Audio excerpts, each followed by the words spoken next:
Hey guys, what's up? It's apollonashmusic. I recorded for you a 20-minute walkthrough of how I made my remix for Ruslan Device Katsu's First Sight, which is out everywhere on Ascent Recordings. We're going to be going over the bass lines, we're going to go over the leads, we're going to go over the pads, we're going to go over the vocals. We're going to get the full walkthrough of this track. If you like what you're seeing, make sure you like, comment, and subscribe. So without further ado, let's jump right in.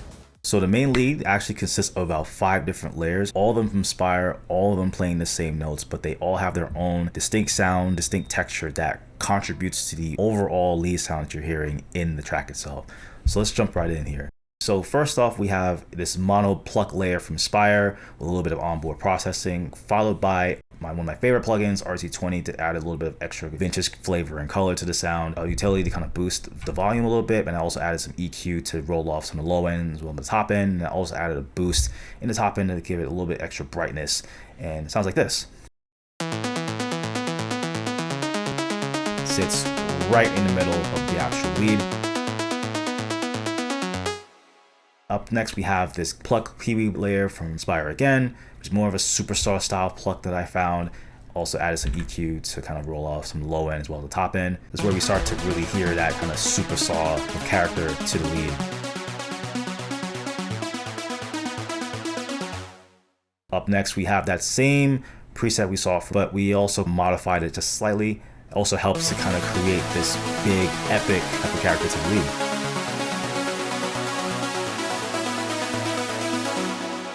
Next, we have this Soul Seeker lead from Spire once again.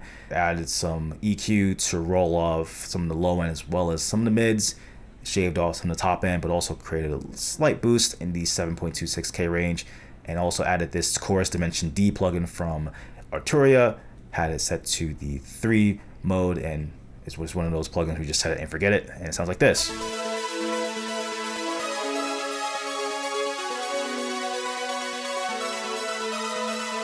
And I also added some white noise just to kind of create some extra transients.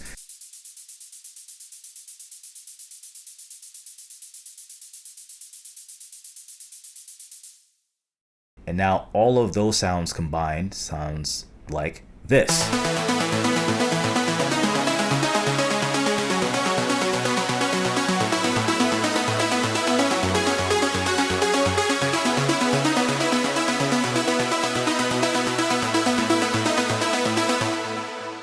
Okay, so now that we have all of our layers together, I bounce them down into a single stem and I drag it over into our arrangement view, and that's where we begin to start some initial mixing. So I usually start to mix these big groups with some saturation. So in this case, I started off with the stock Ableton saturator with a little bit of drive, followed by some EQ to roll off some of the low end as well as some of the extremes in the top end, a little bit of boost in the bass region as well.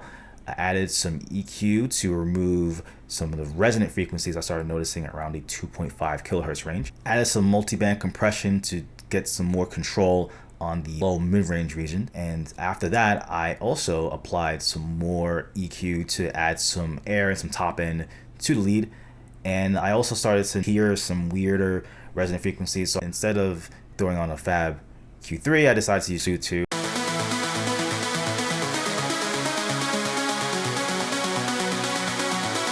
And to regain some of that top end that I lost from the Suit2, I added some Mag EQ4 to kind of gracefully add some more air and some more brightness to the sound as well. And to glue everything together, I used this glue compressor from Ableton with a very fast attack and a slightly slower release. And then I added some reverb and delay using this audio effects rack that I make with some EQ initially to kind of roll off some of the low end as well as some of the top end.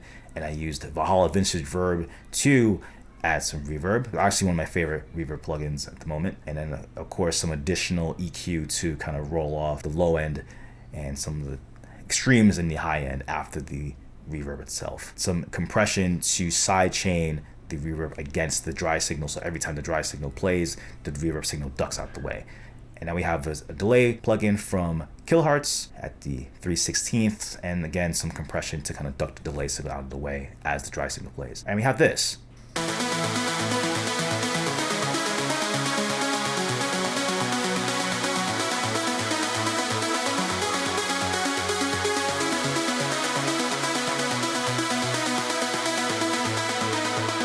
So in a lot of uplifting trance tracks, you'll hear those tracks have this like rolling type of bass line, especially in the original for First Sight. So I wanted to make something that had that same characteristic of, you know, those 138 style rolling bass lines, but I wanted something slower, a little bit groovier, a little bit pluckier. So I went into Silent and I decided to go and make my own. So we have this patch here that I created, 8 voices with both using saw waves, both detuned. One is an octave higher than the other with some filter modulation to kind of create this kind of plucky sound. And it sounds like this.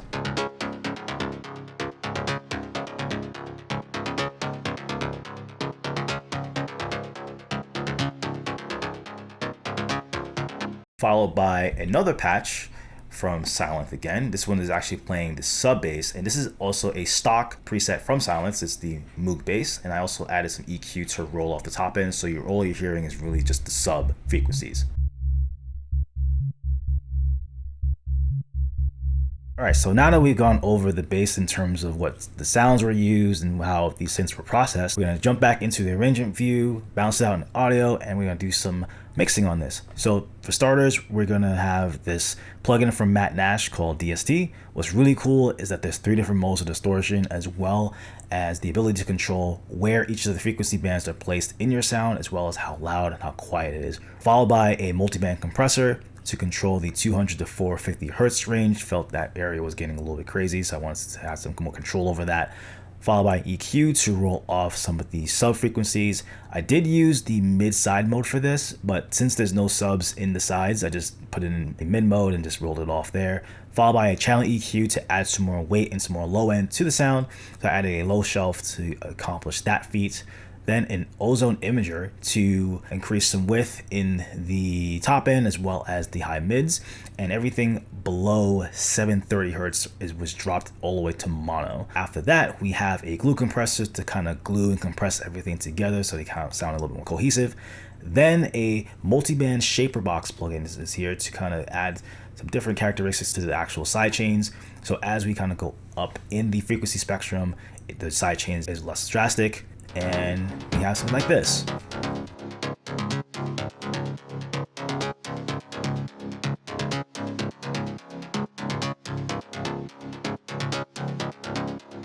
So this was also another element in the original that I actually liked, and I didn't notice it until I started to really dig into the stems a bit more.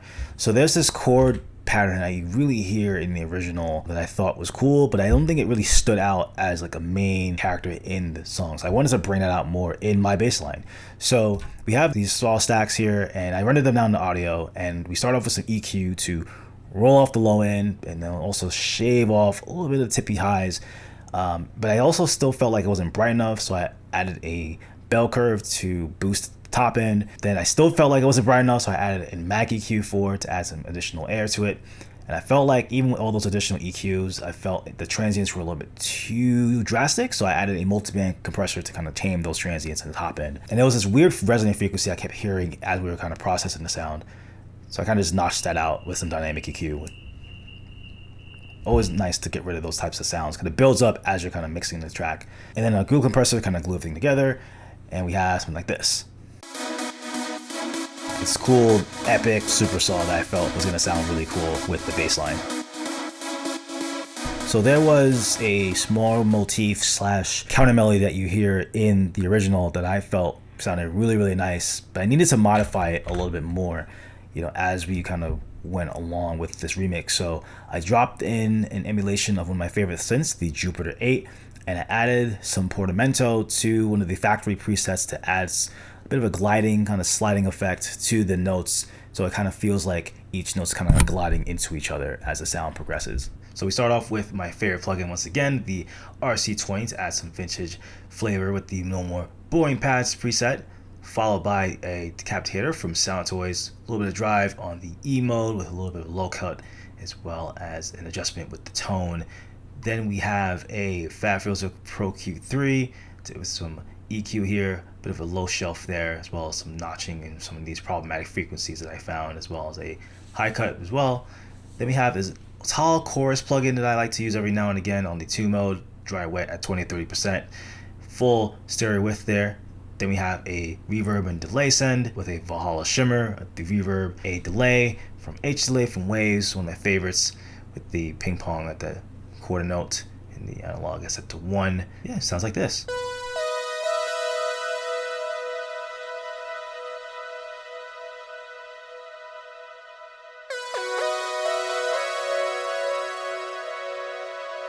Alright, so now we're going to get into how I went and mixed and arranged the piano sounds in the breakdown.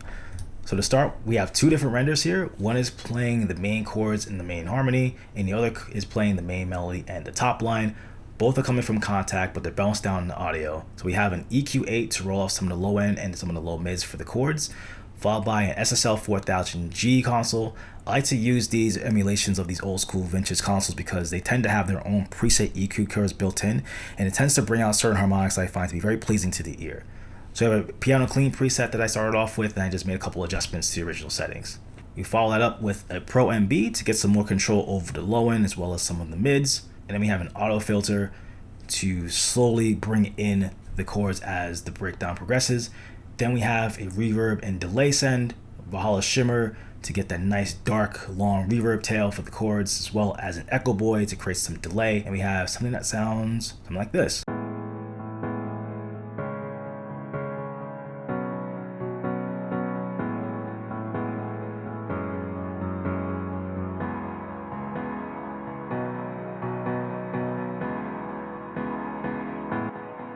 Up next, we have the main top line for the pianos. I actually wanted to pan that to the right, but I actually ended up panning it to the left. Bit of a mixing mistake. I tried to emulate an actual piano player actually playing the actual melody and as well as the chords. We have an EQ to roll off the low end as well as the top end, as well as a Pro MB to get some more control over the mids.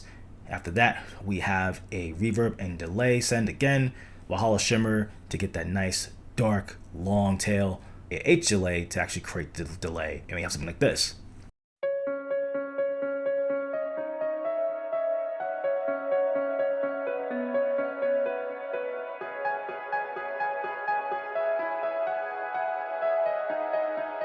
And with the chords, we have something that sounds like this.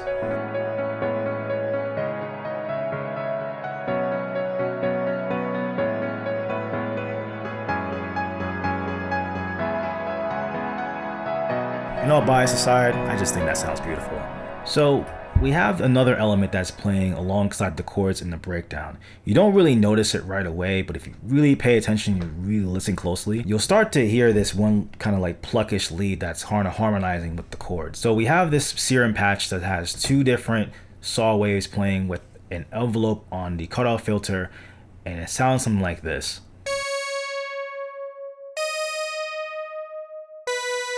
Sounds kind of weak on its own. Once we bounce this out in the audio, and once we could really see how this lead looks in context of the entire break, we can turn this into something that's more of a support layer for all the main harmonies that you're hearing in the breakdown. So as you can see, this is bounced down in the audio, and then we actually slap on a reverb send with our good buddy, the Valhalla Shimmer on the dark mode.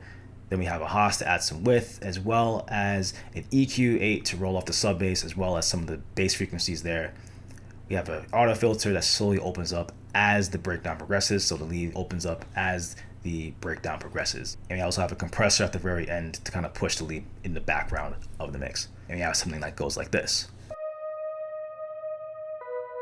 As you can see, the auto filter slowly opens up as the breakdown progresses. And as we move forward into the main section of the break, we have it fully open.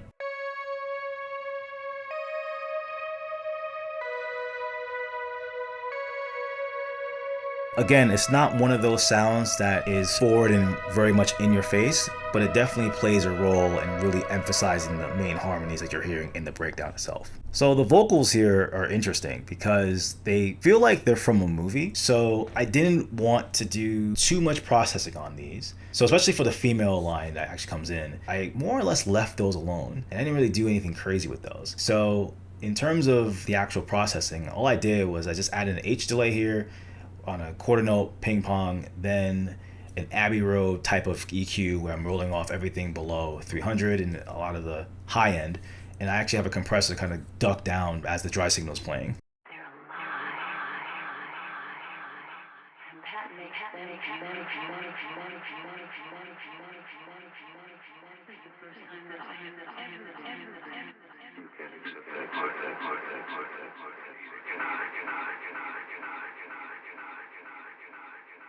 Oh, and I lied. So the actual male vocal that's playing, I actually decided to cut away some of the low end there, just so I could get some equal balance between the two.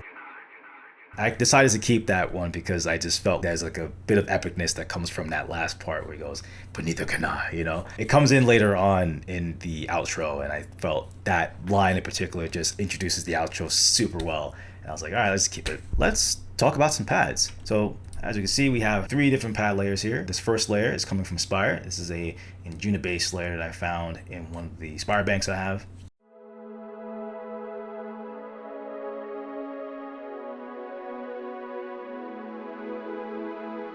This next layer is again coming from Spire. It is a Hamilton preset that I found again in one of the banks that I have. Not much compression, a little bit of a roll off in the low end. Kind of has this really sad, kind of retro type of vibe that I really liked and I wanted to bring out in the breakdown.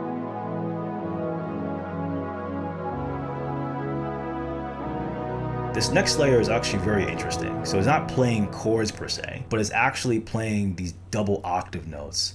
So it is playing along the main harmony, but instead of playing like the full chords, it's actually playing the root and then the root note, but at an octave higher. So you have the C sharp, D, and then E, and then C sharp again, and it goes up to G sharp at some point. So then we have an auto filter kind of rolling off the top end, but the actual main instrument is coming from this instrument called Analog Dreams, leaning on the more ambient dream side of the preset here.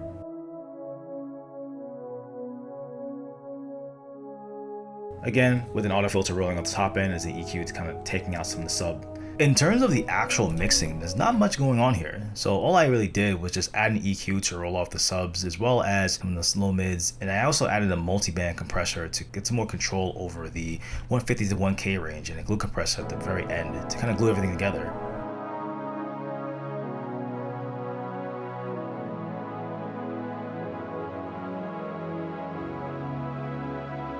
So before we wrap up for today, I want to briefly talk about this one effect that I made in the second half of the first drop. It's not this incredible sounding type of effect, but it was definitely one of the effects that I came up with in the last couple months that I had a lot of fun making. As you can see, we have the kick sample here that's bounced down the audio, and we have the LFO tool that's cutting off any lingering extra low end tail. And then what I did was I chopped up the audio sample into smaller bits so it kind of sounds like an actual fill. And I have this Fabfilter Simplon that acts as a filter to cut off the low end as that fill takes place. I have a utility that automates in volume as the fill progresses. And then as you can see, I have a Simplon actually going and automating the cutoff. And you can also see that I'm actually turning off the LFO tool so we can make some room for that. So we have something like this. Pretty cool sounding. And in context, it sounds like this.